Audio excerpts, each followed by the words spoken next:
my little baby was brutalized by this person, by this evil coward. A mother's pain, now a mission. It is wrong to kill an innocent young woman. A quest for justice. Kathy Vetrano arriving in court today to testify for the first time in the case of her murdered daughter, 30-year-old Karina Vetrano.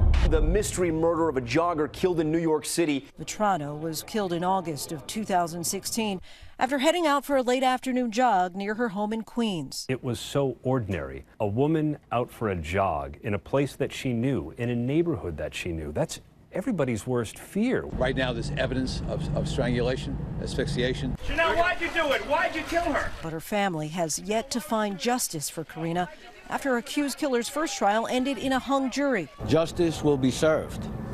A devastating blow to her heartbroken family. Now her parents are hoping for a second chance. But the question remains, this second time around, can the prosecution convince a jury to convict? This is not an easy case for the prosecution. Cases generally don't get better with time. Memories fade, and the fact that this was a mistrial to begin with certainly should give the prosecution some pause. I am 100% confident that this is the person who murdered Karina Vetrano.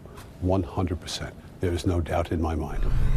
Tonight, we take you inside the evidence at the center of one accused man's fate. The confession the defense says was coerced, and questions about that DNA evidence. You won't see channels, blood, or body fluid, shoe prints, or hair at the crime scene. The Vetrano family now aching for closure. It began as a normal summer day for the Vetrano family. Karina, who was working as a speech pathologist in New York City, known locally for her large social media following. She lit up the room when she walked in. A fitness buff, she planned a late Tuesday afternoon run. But her father, her usual running partner, was unable to go with her because of an injury. "Don't worry, Daddy, I'll be okay," she tells him. That would be the last time he'd ever speak to his daughter. It wasn't uncommon for Karina Vetrano to go for a jog. She would usually go with her dad, but this particular time he did not go.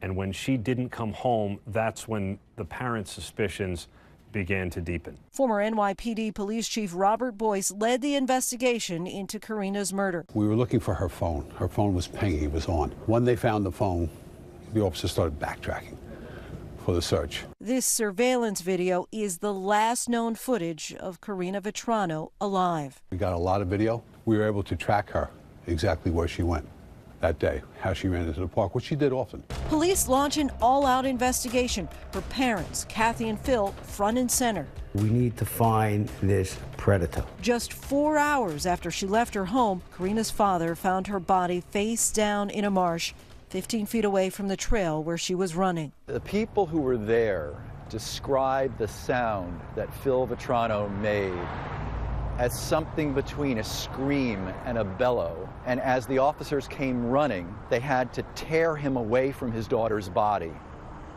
as he fought with them to hold on to her. Law enforcement digs into hundreds of leads and tests more than 600 DNA samples, but they all lead to dead ends. Police really didn't have significant leads. They saw evidence of a struggle, and they knew that Karina Vetrano may have fought off or tried to fight off her attacker, but no suspect initially developed with any immediacy. But nearly 6 months later, an unexpected break when Lieutenant John Russo recalls seeing a man near the crime scene months before the attack. One of my lieutenants remembered stopping someone over there in Howard Beach who was doing something suspicious activity. The suspect, then 20-year-old Channel Lewis of East New York.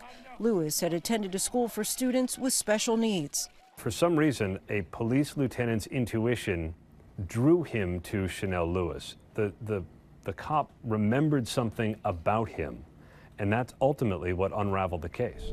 Investigators decide to bring him in for questioning. In a nearly 4-hour interrogation, police and the DA get a confession from Lewis to Vetrano's murder. When she got next to you as she was running and you were walking, what happened then? And then, because of a past situation, I got angry and then started hitting her and stuff like that.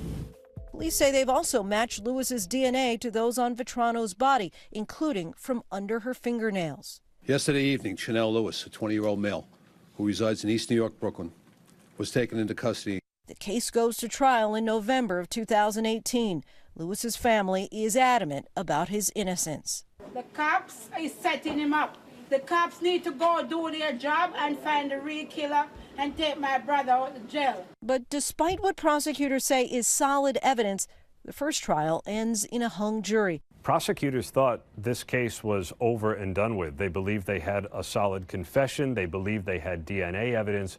What they didn't have, though, was the jury. After only a day and a half of jury deliberation, 5 jurors choose not to convict Lewis.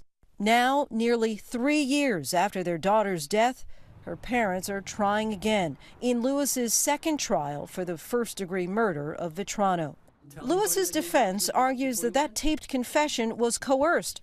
The confession was only made after he was denied a phone call to his family, after the defendant was in a windowless room for several hours. And that the DNA evidence could have been contaminated. The very evidence that the government thinks proves their case actually creates a host of reasonable doubts. While the prosecution leans on forensic evidence to paint the last few hours of Vetrano's life.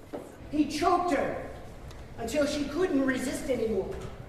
Well, I think some of the DNA, you'll see some more testimony about how the DNA was recovered to cover what this defense counsel said. This time around, Vetrano's mother took the stand, trying desperately to get justice for her daughter's murder. They're trying to appeal not just to the minds of the jurors, but to the hearts of the jurors.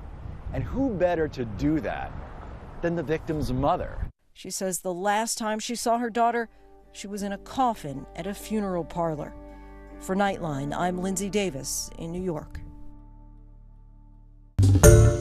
Hi everyone, George Stephanopoulos here. Thanks for checking out the ABC News YouTube channel. If you'd like to get more videos, show highlights, and watch live event coverage, click on the right over here to subscribe to our channel, and don't forget to download the ABC News app for breaking news alerts. Thanks for watching.